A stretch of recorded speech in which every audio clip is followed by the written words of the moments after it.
فصل فی معاملۃ المؤمن بالمؤمن، چھوٹی سی فصل ہے، پڑھ لیتے ہیں، 10 منٹ کے اندر ہو جائے گی۔ مومن کا مومن کے ساتھ معاملہ کرنے کا طریقہ کار اور اس کا بیان ہے۔ حضرت ابو ہریرہ، حدیث نمبر 974، عن ابی ہریرہ رضی اللہ عنہ عن النبی صلی اللہ علیہ وآلہ وسلم انہ قال لا يلدغ المؤمن من جحر واحد مرتين۔ نبی اکرم صلی اللہ علیہ وآلہ وسلم ارشاد فرماتے ہیں کہ ایک مومن ایک ہی بل سے 2 مرتبہ نہیں ڈسا جاتا ہے۔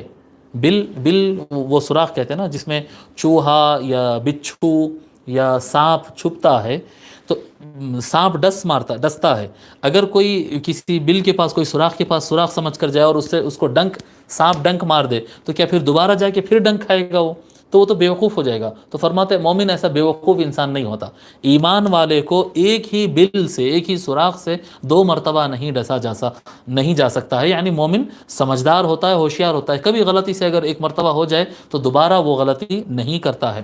تو ہوشیار اور چوکنا رہنا یہ بھی ایک مومن کی علامات میں سے ہے۔